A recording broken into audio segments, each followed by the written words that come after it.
কমলো রাতের তাপমাত্রা। 15 ডিসেম্বর থেকে জাঁকিয়ে শীত পড়ার পূর্বাভাস দিয়েছিল হাওয়া অফিস। এবার দক্ষিণের জেলাগুলিতে বিক্ষিপ্ত বৃষ্টিপাতের পূর্বাভাস আলিপুর আবহাওয়া দফতরের। মঙ্গলবার সকালে কুয়াশা একাধিক জেলায়।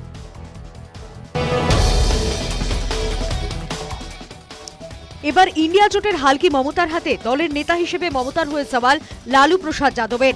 এর আগেও একাধিকবার কংগ্রেসের নেতৃত্ব নিয়ে প্রশ্ন তুলেছে জোট সঙ্গীরা। আসন বন্টন নিয়েও টানাপোড়েন জোটে। মুখ্যমন্ত্রী মমতা বন্দ্যোপাধ্যায় দীঘা রওনা দিলেন মঙ্গলবার। এদিন ডুমুরজলা হেলিপ্যাড গ্রাউন্ড থেকে দুপুর 2টো নাগাদ আকাশপথে তিনি রওনা দেন। যাওয়ার পথে তিনি সাংবাদিকদের বলেন, ড্রেনেজ ক্যানেল রোডের নাম প্রয়াত কিংবদন্তি খেলোয়াড় শৈলেন মান্নার নামে করা হবে।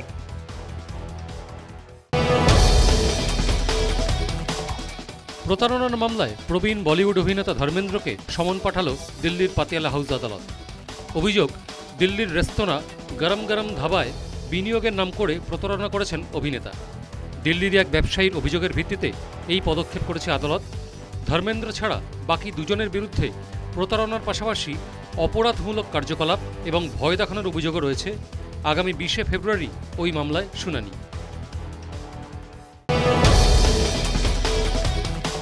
ফের বিচারপতি জয়মাল্য বাগচির প্রশ্নের মুখে পড়ল সিবিআই। ইডির মামলার শুনানি শেষ হওয়ার পরেই কেন সুজয় কৃষ্ণ ভদ্রকে গ্রেফতার করার জন্য তৎপর হল সিবিআই? প্রশ্ন বিচারপতি জয়মাল্য বাগচির। সোমবার পর্যন্ত প্রোডাকশন ওয়ারেন্ট কার্যকরী করার বিষয়ে জোর দেবে না সিবিআই। মৌখিক পর্যবেক্ষণে জানালেন বিচারপতি জয়মাল্য বাগচি, যদি সুজয় কৃষ্ণ ভদ্রকে আগামী সোমবারের মধ্যে ছেড়ে দেওয়া হয় তাহলে জেলের গেট থেকেই তাকে গ্রেফতার করতে পারবে সিবিআই।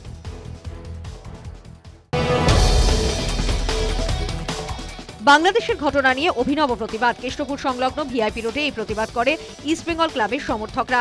মঙ্গলবার সকালে ইস্টবেঙ্গল ক্লাবের ব্যানার নিয়ে ভিআইপি রোডের ওপর প্রতিবাদে সামিল হন ইস্টবেঙ্গল ক্লাবের সমর্থকরা।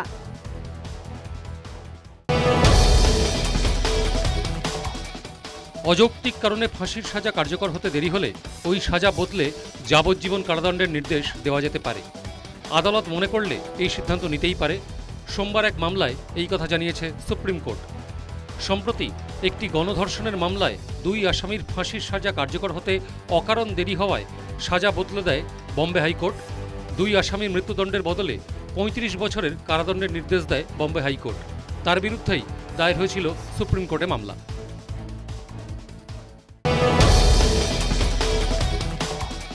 এবার ভাঙড়ে ভুয়ো কল সেন্টারের হদিশ পেল পুলিশ কর্মীরা। ভাঙড়ের উত্তর কাশীপুর থানার ভট্টাচার্যী পাড়াতে কল সেন্টারের হদিশ পেল পুলিশ। সাত সকালে পশ্চিমবঙ্গ পুলিশের সাইবার ক্রাইম শাখার পুলিশ কর্মীরা ভট্টাচার্যী পাড়ার উত্তর কাশীপুর থানার পুলিশকে সঙ্গে নিয়ে একটি বাড়িতে হানা দেয়।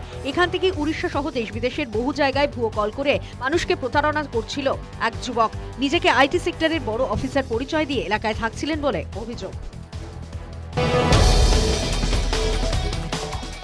সাত সকালে ইডির হানা ভাঙড়ে। ভাঙড় 1 নম্বর ব্লকের অন্তর্গত চকবড়ালি এলাকায় অনলাইন দোকানদার জলিল মোল্লার বাড়িতে সাত সকালে ইডির হানা। তবে এলাকাবাসীর সূত্রে জানা যায়, একটি অনলাইনে দোকান ছিল এই জলিল মোল্লার। পরে কলকাতায় কৈখালি এলাকায় একটি অনলাইনে দোকানে কাজ করে জলিল। মোট 6 জন ইডি আধিকারিক 3টি গাড়ি করে আসে জলিল মোল্লার বাড়িতে, সঙ্গে কেন্দ্রীয় বাহিনী।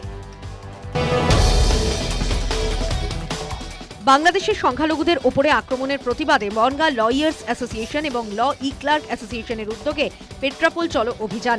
পূর্ব ঘোষণা মতোই জয়ন্তীপুর বাজার থেকে এই প্রতিবাদ মিছিল হয়।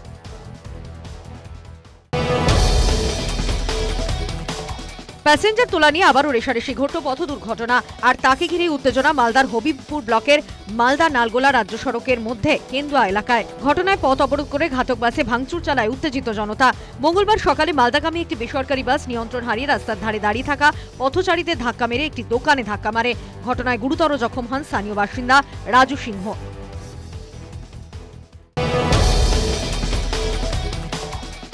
বাজারে এখনো জ্যোতি আলু বিকোচ্ছে 35 টাকা কিলো দরে, 40 টাকা কিলো দরে বিকোচ্ছে চন্দ্রমুখী আলু। অন্যদিকে শীতকালীন শাকসবজির দামও ঊর্ধ্বমুখী। বাজারে চলছে টাস্ক ফোর্সের অভিযান। এরপরেও কেন কমছে না দাম, এই দাবি নিয়ে আইএনটিইউসি সেবা দলের তরফ থেকে মঙ্গলবার একটি অভিনব প্রতিবাদ কর্মসূচি নেওয়া হয়। কোলে মার্কেটে এদিন তারা দাড়িপাল্লা নিয়ে প্রতিবাদ জানান। পশ্চিমবঙ্গে সদস্য সংগ্রহের লক্ষ্য 2 কোটি বেঁধে দিয়েছিলেন অমিত শাহ। এখনও সদস্য সংগ্রহ 50 লক্ষ না ছোঁয়ায় বঙ্গ বিজেপির সাংসদদের ওপর অসন্ত প্রকাশ করলেন দলের সর্বভারতীয় সাধারণ সম্পাদক সুনীল বনসাল। সূত্রের মতে এখনও পর্যন্ত 40 থেকে 41 লক্ষ সদস্য সংগ্রহ হয়েছে, যাদের মধ্যে 35 লক্ষের নাম ঠিকানা যাচাই শেষ করা হয়েছে। 31শে ডিসেম্বর পর্যন্ত বাংলায় সদস্য সংগ্রহ অভিযান চালানোর নির্দেশ দিয়েছেন বানসাল।